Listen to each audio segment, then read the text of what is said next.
Good morning to all of you. आज का हमारा टॉपिक है लीफ स्प्रिंग। इसको लैमिनेटेड स्प्रिंग्स या सेमी इलिप्टिक स्प्रिंग के नाम से भी जानते हैं।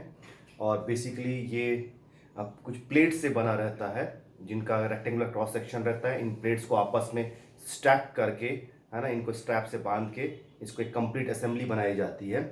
और कॉमनली ये देखने मिलता है आपको ऑटोमोबाइल सस्पेंशन में, खासकर जो हैवी व्हीकल्स हैं, हैवी कमर्शियल व्हीकल्स जैसे कि बसेस हैं, ट्रक्स हैं। इसमें आपको रियर में और फ्रंट में इजीली, रियर में तो बहुत क्लियरली देखने मिल जाता है अगर रियर व्हील में लगा हुआ है ये, है ना। सस्पेंशन के बेसिकली काम में आता है, क्योंकि हमने एक जो देखा था स्प्रिंग का जो फंक्शन पढ़ा था कि टू एब्जॉर्ब शॉक, तो इसलिए शॉक एब्जॉर्बर काम करता है ये हैवी व्हीकल्स के लिए जनरली देखने मिलता है। और जो एसयूवीज टाइप की जो आपकी पर्सनल व्हीकल्स भी आती हैं, फोर व्हीलर्स, है ना, इनमें भी ये लीफ स्प्रिंग का यूज़ होता है। तो बेसिकली सस्पेंशन में देखने आपको बहुत ज़्यादा मिलेगा ये। अब इनका जो कंस्ट्रक्शन है, ये मैंने जैसे कि बताया, ये रेक्टेंगुलर प्लेट्स को आपस में स्टैकिंग करके बनता है। इन प्लेट्स का विड्थ और थिकनेस सबका सेम रहता है सारी प्लेट्स का, लेकिन जो उनका लेंथ है वो वैरी करता है। इसके हिसाब से इन प्लेट्स को भी अलग अलग नाम दिया गया है ना। अगर हम इसका कंस्ट्रक्शन देखें तो सबसे ऊपर में जो रहता है ना, ये प्लेट कुछ ऐसा रहता है कि इसके एंड्स को बेंड करके एक ऐसा होल जैसा बना दिया जाता है। इसी को बोलते हैं स्प्रिंग आई बोलते हैं इसको। ये मतलब जो सबसे टॉप वाला प्लेट है ये कुछ इस तरीके से रहता है, ऐसा। तो ये प्लेट जो है आपका, इसका एक विड्थ होगा, इसका एक थिकनेस है, लेकिन इसका एंड को ऐसे बेंड कर दिया जाता है एक आई के फॉर्म में, इसलिए इस चीज को हम बोलते हैं स्प्रिंग आई। और ये इसलिए किया जाता है ताकि आपको ये जो आपका गाड़ी का जो फ्रेम है उसमें आप इसको शैकल की मदद से इसको कनेक्ट कर सके। ये दोनों चीजें फिक्स हो जाती हैं वहां पर, है ना। बेसिकली एक एंड को फिक्स करते हैं और दूसरा एंड एक शैकल में रहता है ताकि इसको मूवमेंट मिल सके, है ना। लेकिन ये फ्रेम में जाके अटैच्ड होता है ना। और इस लीफ को, ये जो मेन लीफ आपकी दिख रही है ना, इसको बोला जाता है मास्टर लीफ। अब इसका देखेंगे आपको, इसमें एक कर्वेचर दिखेगा। इसको सेमी इलिप्टिक बोलने का एक रीजन यही है कि हमने जो इलिप्स का कंस्ट्रक्शन पढ़ा था, इलिप्स ऐसा ओवल शेप का दिखता है आपको, है ना। ये इसमें एक मेजर एक्सिस होती है, एक माइनर एक्सिस होती है।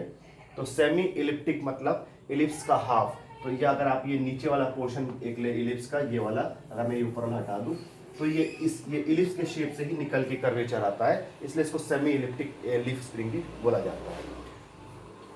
तो ये पहला लीफ रहता है इसमें, मास्टर लीफ। इसके बाद ये जो आपको दिख रहा है स्प्रिंग आई, इसके सेंटर से ही आपको 2 या 3 लीव्स और मिलेंगे। इनको बोलते हैं एक्स्ट्रा फुल लेंथ लीव्स। ये 2 प्लेट्स मिलेंगे आपको, बेसिकली 2 या 3 रहते ही हैं ये, है ना। लेकिन ये पूरी लेंथ के रहते हैं, इनकी लेंथ में कोई कमी नहीं रहती। मतलब इनका जो लेंथ है मास्टर लीफ के लेंथ के बराबर ही रहता है, बस कंस्ट्रक्शन में डिफरेंस है कि मास्टर लीफ के एंड्स को बेंड किया जाता है, लेकिन इसमें कोई बेंडिंग नहीं है। लेकिन इसका जो लेंथ है ये स्प्रिंग आई के सेंटर से निकल के ही आता है ये। और ये दोनों को कहलाते हैं, ये कहलाता है एक्स्ट्रा फुल लेंथ लीफ।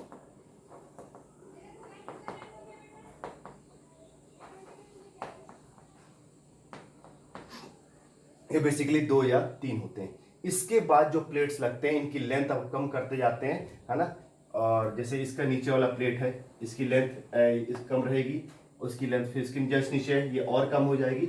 इस तरीके से हर बार जो आप इसके नीचे प्लेट लगेगा इनकी लेंथ कम होती जाएगी, इस तरीके से। तो ये कुछ इस टाइप का कंस्ट्रक्शन दिखता है। और जहां से ये एक्स्ट्रा फुल लेंथ के नीचे में जो ये लेंथ कम होते जा रही है, इनको भी नाम मिला है, इनको बोलते हैं ग्रेजुएटेड लेंथ लीव्स।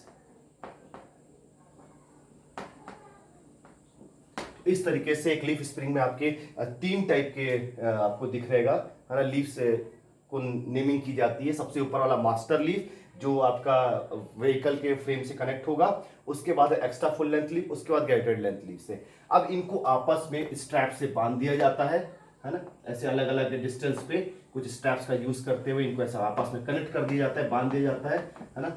और उसके बाद सबसे सेंटर में यहाँ पर आपका व्हीकल का जो एक्सल है, जिसमें आपका व्हील लगा रहता है, इस एक्सल को यू बोल्ट यहाँ से ऐसे इसको कनेक्ट कर दिया जाता है। मतलब ये जो एंड है आपका बीच वाला हिस्सा, ये आपका एक्सल के साथ ऐसे फिक्स हो जाता है।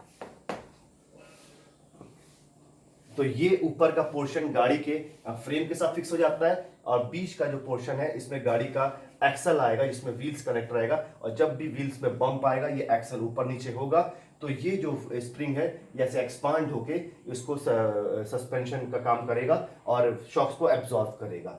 अब अगर हम बात करें इसमें स्ट्रेसेस की तो आपको दिख रहा है कि बेसिक लोड तो आपका आ रहा है इधर से और ये जो 2 पॉइंट पे कनेक्ट है यहाँ पर आपको 2 लोड और मिलेगा, है ना, इस तरीके से। मतलब अगर आप देखें तो ये जो एक बीम है इसमें आपको दिख रहा है कि 2 लोड एंड पे और एक सेंटर पे, तो इसमें जो स्ट्रेस बेसिकली जनरेट होगा वो एक आएगा आपका, जिसको हम बोलते हैं बेंडिंग स्ट्रेस।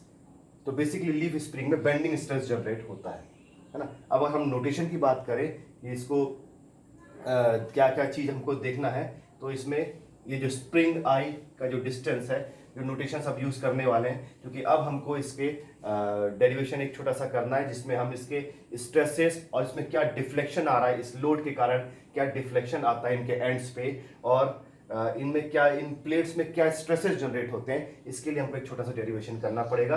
उसके लिए ये जो सेंटर लोड है, जो मेन लोड है, इसको हमेशा ट्वाइस पी से डिनोट करेंगे।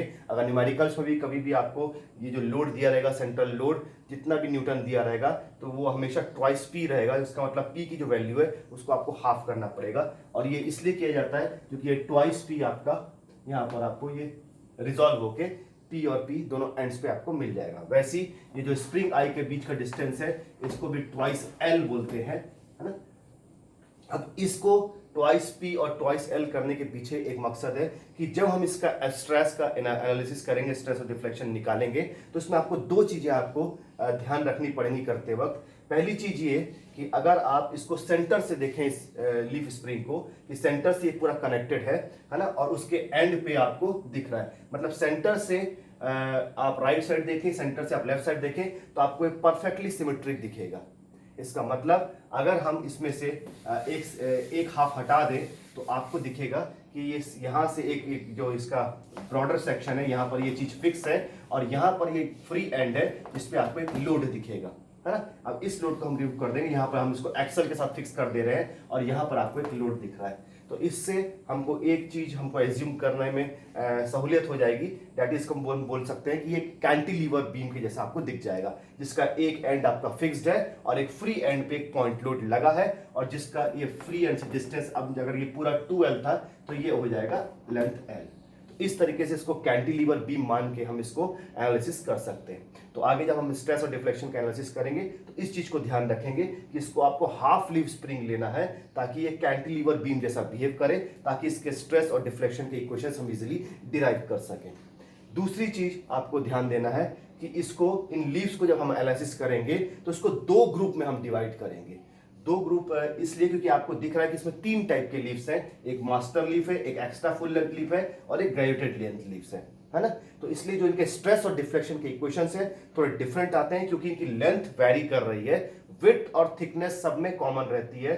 हर प्लेट की चौड़ाई, मतलब जो क्रॉस सेक्शन है वो रेक्टेंगुलर है ना। अगर हम देखें इसको काट के देखेंगे किसी भी एक प्लेट का, और इस क्रॉस सेक्शन को हम बोलते हैं, ये आएगा आपका विड्थ B, है ना, और ये थिकनेस आएगा T। तो इसका मतलब ये B और T हर प्लेट का, चाहे वो कोई भी प्लेट हो, है ना, उसका जो क्रॉस सेक्शन है वो हमेशा कॉमन रहेगा। लेकिन जो इनकी लेंथ है ये थोड़ी सी आपको वेरी कर रही है, इसलिए इसको 2 ग्रुप में बांटा जाता है। ये 2 ग्रुप ऐसा ग्रुप बनेगा कि पहला वाला जो ग्रुप रहेगा, है ना, उसमें आपका मास्टर लीफ रहेगा और उसके साथ ग्रेजुएटेड वाला लीफ रहेगा, है ना। पहले ग्रुप में आपका मास्टर लीफ के साथ ग्रेजुएटेड लीफ रहेगा और दूसरे ग्रुप में आपका एक्स्ट्रा फुल लेंथ लीव्स रहेगा। मतलब मास्टर लीफ और ग्रेजुएटेड लीव्स को हम एक ग्रुप में रखेंगे और एक्स्ट्रा फुल लेंथ लीव्स को अलग ग्रुप में रखेंगे, क्योंकि इनके जो स्ट्रेस के इक्वेशंस हैं ये भी थोड़े वैरी करते हैं इनके लेंथ्स के कारण, इसलिए हम इसको अलग से रखेंगे। तो इसी चीज को हम कंसिडर करते हुए आगे बढ़ते हैं। अब अगर हम बात करते हैं कि यहाँ पर आपको डेरिवेशन के समय कौन कौन से नोटेशन की जरूरत पड़ेगी, तो आपको जैसे नोट्स में दिख रहा है, पेज नंबर आप 35 देखेंगे तो इसमें दिखेगा कि आपको सबसे पहले जरूरत पड़ेगी NF की, है ना। अब हम इसको नोटेशंस देखेंगे कि NF मतलब नंबर ऑफ लीव्स होता है, लेकिन यहाँ F लग गया है तो वहां पर ये फुल लेंथ लीफ हो जाएगा, तो NF हो जाएगा आपका number of full length leaves. इसके बाद जरूरत पड़ेगी आपको NG, है ना, ये आएगा number of graduated length leaves, कितने ग्रेजुएटेड लेंथ लीव्स है। अब ध्यान रखेंगे कि हमने ग्रुप बांटा है कि ग्रेजुएटेड के साथ आपका मास्टर लीफ रहेगा, इसका मतलब मास्टर लीफ इस नंबर में इंक्लूड हो जाएगा, तो इसको हम ऐसा बोल सकते हैं number of graduated leaves including master leaf. इसमें मास्टर लीफ इंक्लूड रहता है ना, कि जैसे आपको दिख रहा है कि अगर ये 10 प्लेट्स हैं और आपके दो ठोक आपके एक्स्ट्रा फुल लेंथ लीव्स है, अगर ये NF की वैल्यू आपको 2 दिख रही है तो NG आपको 8 दिखेगा।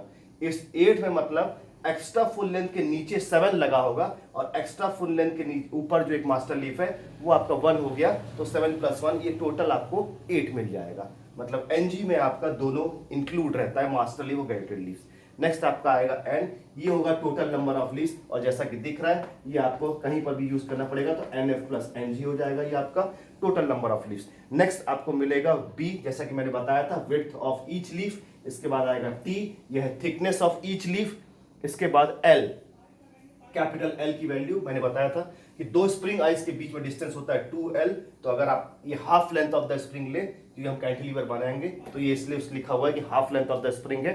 नेक्स्ट है आपका P, कैपिटल P दिख रहा है फोर्स जो एंड पे लग रहा है, फ्री एंड पे जो फोर्स लग रहा है वो है आपका P।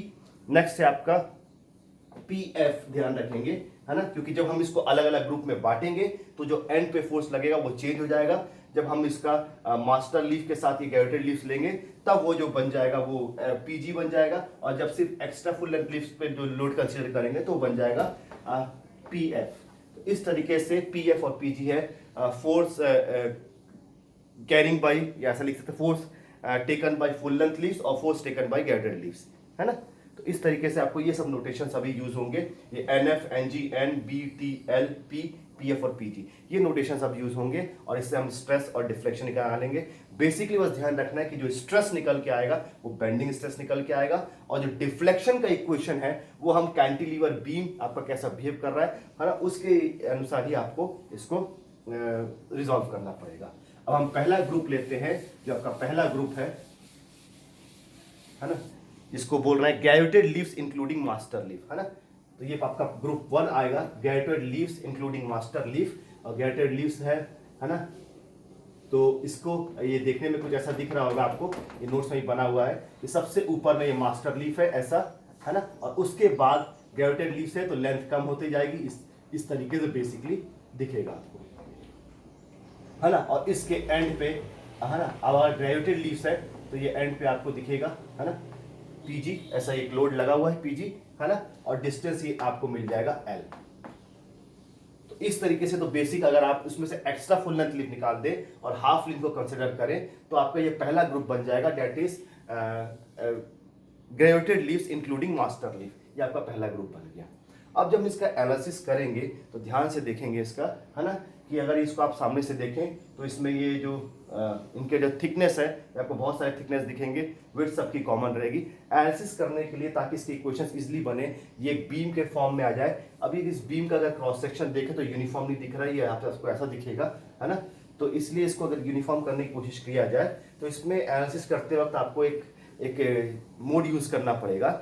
इसके लिए हम क्या करते हैं, सबसे पहले इन सारे लीव्स को अलग कर देते हैं, और अलग करने के बाद, है ना, अब आपको टेबल पे इन सारे लीव्स को जमाना है और उसके बाद इमेजिन करना है। मतलब अगर टेबल पे जमाऊं मैं इसको, है ना, तो आपको दिख रहा है सबसे बड़ा वाला जो लीफ है वो आपका मास्टर लीफ है, आपको उसको टेबल पे सेंटर पे रखना है। ये मैं इसका टॉप व्यू बना रहा हूं कि अगर मैं टेबल पे, है ना, एक आप टेबल पे जो रखते जाएंगे अगर, है ना, तो ये सबसे मास्टर लीफ को आपको सेंटर में रखना है, ये पूरा का पूरा ऐसे ही रखाएगा। अब इसके बाद जो सेकंड लीफ दिख रहा है, मास्टर लीफ के ठीक नीचे वाला लीफ, ये भी कुछ इतना लंबा रहेगा, उसको बीचों बीच काटना है। मतलब अगर ये लीफ आपका ऐसा है ना, जिसकी लेंथ कम है, इसको आपको बीच से ऐसे लेंथ वाइज काटना है, तो ये 2 टुकड़े में बढ़ जाएगा। हमको मालूम है कि सारे लीफ की जो विड्थ है वो B है, ये भी B है तो ये भी B आएगा, इसके नीचे वाला लीफ का ये विड्थ है ना। विड्थ और थिकनेस एकदम कांस्टेंट रहती है, लेकिन उसी आपको विड्थ को 2 पार्ट में डिवाइड देना, मतलब ये हो जाएगा B/2 और B/2। अगर इस प्लेट को आप B से ऐसे काटेंगे तो ये 2 टुकड़े मिलेंगे, उसमें से एक टुकड़ा उठा के इस साइड रखना है और एक टुकड़ा उठा के इस साइड रखना है। मतलब आइदर साइड में आपको ये दोनों टुकड़े रखने, लेकिन ध्यान रखेंगे ये कुछ शेप ऐसा बनेगा क्योंकि इनकी लेंथ रहेगी कम, इस टाइप से। फिर इसके बाद तीसरे लीफ को भी आपको ऐसे ही करना है ना, इसकी भी लेंथ कम है, इसके भी 2 टुकड़े करके आपको दोनों अगल बगल रख देने। तो इस तरीके आप करते जाएंगे तो आपको कुछ टॉप व्यू में इस टाइप का मिलेगा, दिख रहा है। तो इसी तरीके से आपको अगर देखेंगे तो ये आपको टॉप व्यू में दिखेगा ये कुछ ऐसा शेप दिखेगा आपको। इसी को अगर मैं यहाँ पर बना दूँ, ये टॉप व्यू है ना, इसलिए मैं इसको बना रहा हूँ। हम लोग अगर फर्स्ट एंगल पोजीशन हमने देखा था, इसको मैं थोड़ा छोटा करके बना रहा हूँ क्योंकि मेरे पास बोर्ड में स्पेस चाहिए है ना हमको, तो इसीलिए ये आपको दिख रहा है ऐसा लीफ, और इसमें उसके बाद ये लीफ की लेंथ कम होती जाएगी ऐसा, है ना।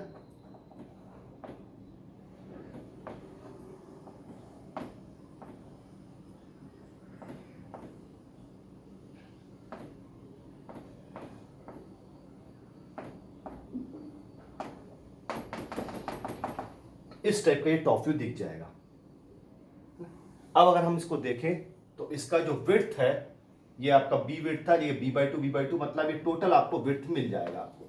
अगर टोटल विड्थ देखें तो ये आपको मालूम है ये ग्रेविटेड लीव्स है, तो उसका जो टोटल आपका नंबर ऑफ ग्रेविटेड लीव्स था वो भी Ng था, तो टोटल विड्थ हो जाएगा Ng इंटू बी। ये ध्यान रखेंगे। मैक्सिमम विड्थ दो पीछे एंड में दिखेगा, है ना, आपको ये दिखेगा Ng इंटू बी। और अगर इसका फ्रंट व्यू आप देखेंगे तो फ्रंट व्यू में आपको कुछ ऐसा दिखेगा, ये टेबल पे रखा हुआ है, इसके आप सामने से आएंगे तो ये आपको ये एज दिखेंगे, और ये हर लेंथ का ये आपको ये एज कुछ ऐसी तरीके से दिखेगा। मतलब अब आपको थिकनेस एक ही दिखेगी, जैसा जो आपका जब इनिशियली जब ये लगता है तो आपको थिकनेस बहुत सारी दिख रही थी, है ना, और अगर आप साइड से आते तो विड्थ एक ही दिखता आपको। तो यहाँ पर अब ऐसा हो गया है कि आपको विड्थ अब आपको दिख रहा है Ng इंटू बी, लेकिन जो थिकनेस है वो एक सिंगल प्लेट के फॉर्म में ही ऐसा दिख रहा है कि अगर ये है तो यहाँ पर एक सिंगल प्लेट है, और अगर टॉप से देखेंगे तो ये आपको एक शेप दिखाई देगा। अब बात करते हैं शेप की, तो ध्यान से देखेंगे ये शेप आपको एक अप्रोक्सीमेटली ट्रायंगुलर प्लेट का मिलेगा। ध्यान रखेंगे ये कुछ ऐसा ट्रायंगुलर शेप का प्लेट दिखेगा जिसका थिकनेस T है, और ये ट्रायंगुलर प्लेट है, और मैक्सिमम विड्थ है Ng इंटू बी। तो ये आपको ये मैक्सिमम विड्थ आपको मिलेगी Ng इंटू बी, ठीक है ना। और इसका जो हम फ्रंट व्यू बनाएंगे इसमें आपको एक ही थिकनेस दिखेगी, है ना, और उसके कुछ प्लेट्स के जो भी एजेस जितने भी रहेंगे ये सब दिखेंगे यहाँ पर। और इस पे अब हम पॉइंट लोड लगाएंगे PG, और इसका जो डिस्टेंस है वो रहेगा L, है ना, जिसका आपको ये थिकनेस आपको एक कॉमन थिकनेस मिलेगा, है ना, ये आपको मिलेगा T। तो इस तरीके से आपको एनालिसिस करना है, प्लेट्स को रखना है, और उसका एक व्यू, दो व्यू आपको मिल जाएंगे, ये उसी का फ्रंट व्यू और टॉप व्यू है। मतलब इन प्लेट्स को अलग अलग करके आपको ये दो व्यू में कन्वर्ट कर देना है। अब इनके आपको बेंडिंग स्ट्रेस और डिफ्लेक्शन के इक्वेशंस बनाने। तो जैसा कि हम जानते हैं, है ना, कि आपके लीफ स्प्रिंग में, है ना, बेसिकली बेंडिंग स्ट्रेस आता है। तो अब अगर हमने इसका बेंडिंग स्ट्रेस का इक्वेशन लिखें तो ये अब ये सिग्मा BG हो जाएगा, है ना, that is bending stress of graduated leaf, sigma BG equals to, जो हम जनरल इक्वेशन जानते हैं, MBY/I हम लिख सकते हैं, है ना। हम जानते हैं कि sigma B equals to MBY/ होता है। अब इसमें MB की अगर आप वैल्यू देखें तो ये MB दिख रहा है आपको bending moment, force into distance that is PG into L। Y की वैल्यू होती है, ये आपको प्लेट दिख रहा है, ये न्यूट्रल एक्सिस बीचों बीच बनेगी, मतलब ये आएगा T/2, है ना। और I की वैल्यू, है ना, अगर ये क्रॉस सेक्शन को देखें मैक्सिमम विड्थ पे अगर जाएंगे तो ये आएगा, जैसे हम रेक्टेंगुलर प्लेट का जानते थे, BD³/12, उसी को यूज करेंगे तो NGB इंटू T³/12। इस तरीके से तीनों की वैल्यू मिल जाएगी, MB की, Y की और I की। और इसको अगर आप पुट अप करेंगे तो आपको सिग्मा BG की वैल्यू मिल जाएगी, यहाँ दिख रहा है वो, इसको आप रिजॉल्व करेंगे तो 6PGL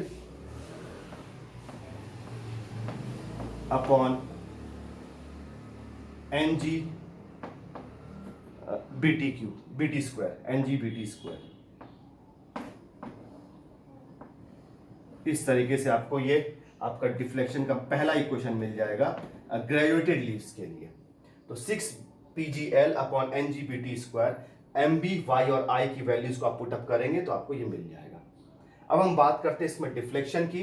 तो आपको दिख रहा है कि ये पॉइंट लोड है, फ्री एंड पे कैंटिलीवर बीम जैसा बिहेव कर रहा है, तो इसके डिफ्लेक्शन को हम जानते थे, हम जो पढ़े थे that is WL³ upon 3EI, ये पढ़े होंगे आपने मॉस में, है ना। मैकेनिक्स ऑफ सॉलिड में ये रहता है कि एक फ्री एंड एक पॉइंट लोड लगा हुआ है कैंटिलीवर बीम में, तो उसका डिफ्लेक्शन यही निकलता है। ये वो लोड है, ये आपका लेंथ है, और ये आपका मॉडुलस ऑफ वेलोसिटी और मोमेंट ऑफ इनर्शिया है, ये आपको दिख रहा होगा, है ना। लेकिन इसको जब हम डिराइव करते हैं तो कुछ एजम्पशंस लेके चलते हैं। उसमें एजम्पशन एक ये था कि the cross section of the beam is uniform, है ना।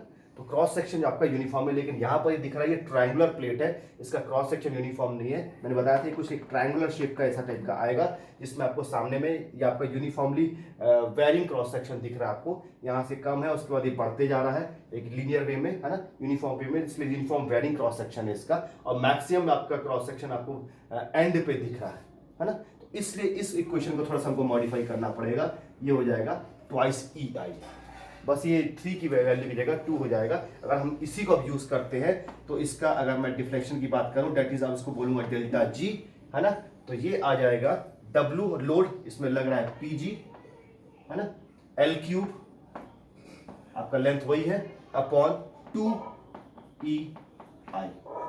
अब बस आपको इसमें सिर्फ I की वैल्यू डालनी है, जो कि NGB इंटू T³/12 होता है। इस I की वैल्यू डालेंगे तो आपको डेल्टा जी का एक वैल्यू मिलेगा, एक फॉर्मूला मिलेगा 6PgL³ अपॉन ENGBT³।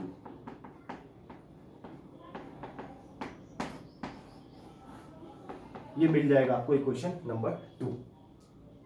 तो इस तरीके से आपका gravitated leaf including master leaf को आप एनालिसिस करेंगे, तो उसका ग्रेविटेड लीफ का स्ट्रेस, बेंडिंग स्ट्रेस, और ग्रेविटेड लीफ का ही डिफ्लेक्शन की वैल्यू आपको ये इक्वेशंस के टर्म्स में इक्वेशन 1 और 2 में मिल जाएगी। दूसरे ग्रुप की हम बात करेंगे, तो दूसरे ग्रुप में आप देख रहे हैं कि मास्टर लीफ और ग्रेविटेड लीफ को अगर आप हटा दें तो आपके पास सिर्फ फुल लेंथ लीफ बचेगा। तो अगर आप फुल लेंथ लीफ को आप देखेंगे, है ना, तो कुछ फुल लेंथ लीफ का भी मैं अगर डायग्राम बनाऊं तो अगर स्टार्टिंग में आप देखेंगे तो ये एक के ऊपर एक ऐसा दिखेगा इस तरीके से। अगर मैं 2 फुल लेंथ लीफ लूं तो कुछ इस टाइप से दिखेगा, जिसके एंड पे जो लोड अब लग रहा है वो PF है और ये डिस्टेंस है L।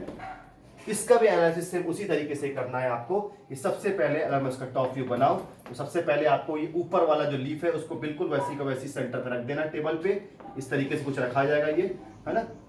और उसके बाद जो जितना भी 2 या 3 लीफ होगा, मतलब सेकंड लीफ को फिर आपको लेंथ वाइज कट करना है और उसको एक को इधर बगल में रखना है, एक को इस साइड में रखना है। लेकिन अगर आप ध्यान दे रहे होंगे अब, है ना, तो अब की बार एक्स्ट्रा फुल लेंथ सभी की सभी, चाहे 2 रहे चाहे 3 रहे, सब एक इक्वल लेंथ के रहते हैं। इसलिए आपको ये जो मिलेगा ये इक्वल लेंथ का ही मिलेगा, इसमें लेंथ कहीं भी कम नहीं होगी, है ना। हर एक्स्ट्रा फुल लेंथ का लेंथ सेम है। तो ये सेंटर वाला था जिसको हमने कट नहीं किया था, लेकिन सेकंड वाले को हमने कट किया है और रख दिया। अगर थर्ड वाला था वो भी कट होके यहाँ पर आ जाता। मतलब आपको अब की बार एक अगर टॉप से देखेंगे तो एक परफेक्ट रेक्टेंगुलर शेप दिखेगा। जो ये टॉप से अभी ट्रायंगुलर दिख रहा था, इस केस में आपको एक परफेक्ट रेक्टेंगल दिखेगा और इसी का आपको फ्रंट व्यू बनाएंगे, है ना। तो आपको इसमें कोई ज्यादा एज दिखेगा नहीं, बस ये एक ही दिखेगा जिसमें ये आपका लगेगा PF और ये रहेगा आपका L, ठीक है ना। लेकिन जो इसका विड्थ है ये अब आपको दिख रहा है, ये विड्थ कांस्टेंट है। और ये जैसा कि ये NG इंटू B था, तो ये एक्स्ट्रा फुल लेंथ है, number of extra full length है, तो ये हो जाएगा NF इंटू B। अब इनका अगर डिफ्लेक्शन बनाए, है ना, तो ये आपका आएगा सिग्मा BF, है ना, MBY अपॉन I। फिर से अगर आप देखेंगे, है ना, तो ये आपका आ जाएगा MBY अपॉन I। फिर से आप देखेंगे तो MB की वैल्यू आपको दिख रही है यहाँ पर, that is PF into L, है ना। Y की वैल्यू फिर से आपका आएगा T/2 और I की वैल्यू आपको अब दिख रहा है ये NFB T³/12, NFB into T³/12। और इसको अगर आप पुटअप करेंगे तो आपको सिग्मा BF की वैल्यू मिल जाएगी 6PFL upon NFBT²।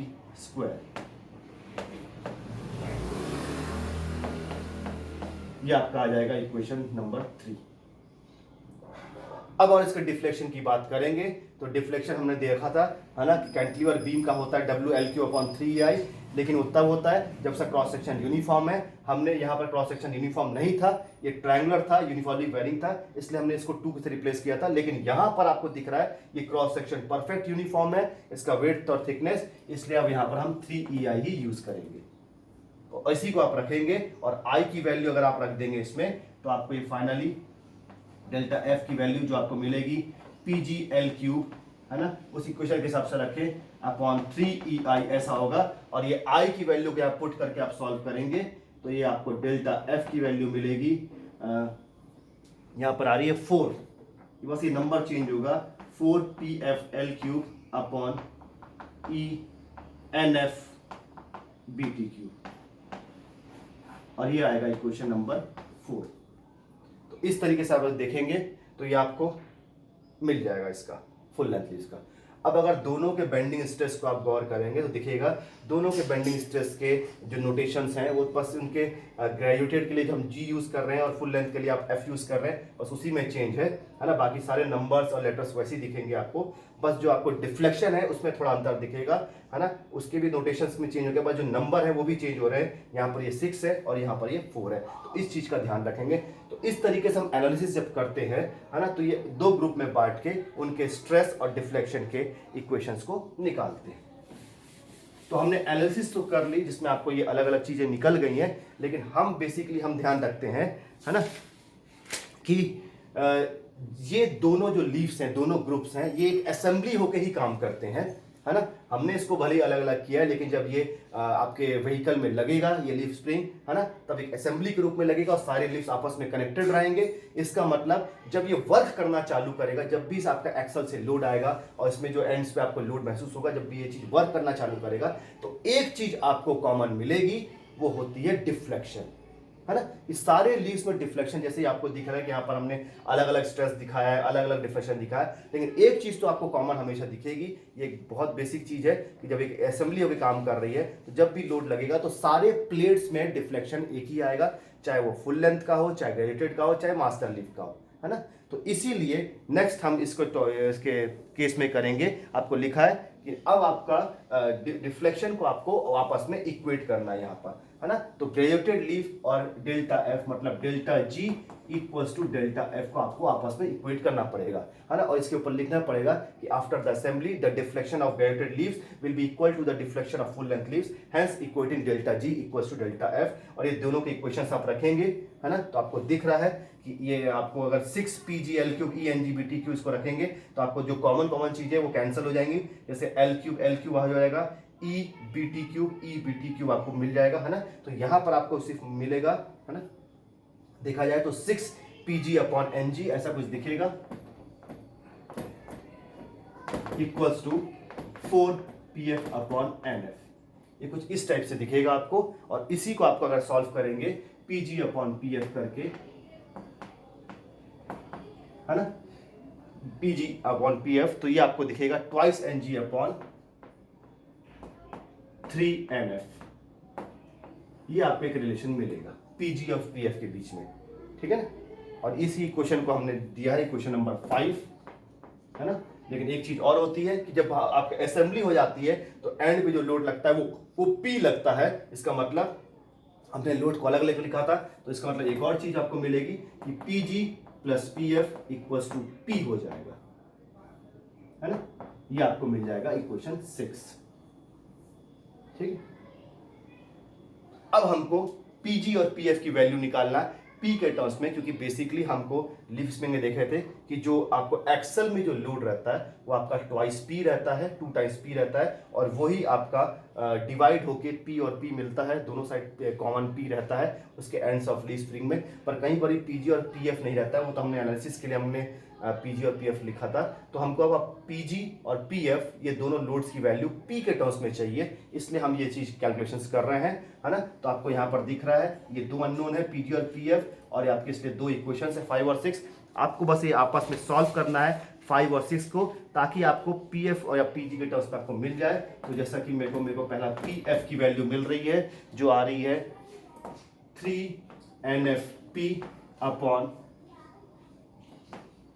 3NF plus twice Ng, ये मिलेगा इक्वेशन 7। और वैसे ही इसी तरीके से PG आपको मिल जाएगा जो आ रहा है twice NGP/3NF plus twice Ng, ये आ जाएगा इक्वेशन 8। तो 5 और 6 को आपस में सॉल्व करेंगे तो PF और PG की वैल्यू मिल जाएगी। अब इसमें से आपको दिख रहा है कि ये P के टर्म्स में, ये P आपको हमेशा न्यूमेरिकल में पता रहेगा, Ng पता रहेगा, NF पता रहेगा, number of full length leaves कितने होते हैं, ग्रेजुएटेड लीव्स कितने होते हैं। तो इजीली आप इनके इंडिविजुअल ग्रुप के लोड का न्यूटन में आप इसको पता कर सकते हैं इन दो इक्वेशंस का यूज करके। अब जैसा कि आपको ये 7 और 8 मिल गया है, पीएफ और पीजी की वैल्यू मिल गई है। आपको बस बारी बारी उनको इतने इक्वेशंस पे रखना है ना। आपके पास दो स्ट्रेस के इक्वेशन है और दो डिफ्लेक्शन के इक्वेशन है। तो सबसे पहले हम स्ट्रेस के इक्वेशन में रखेंगे। आपको दिख रहा है कि सिग्मा बीजी जो आपने इक्वेशन 1 बनाया था वो 6pgl अपॉन एनजीबीटी स्क्वायर था। तो इसका मतलब आपको इक्वेशन 8 को उठा के इक्वेशन 1 में रखना है। इस पीजी की वैल्यू को आपको यहां रखना है। तो आपको जो मिल जाएगा वो सिग्मा बीजी की वैल्यू आपको मिल जाएगी पुटिंग 8 in 1।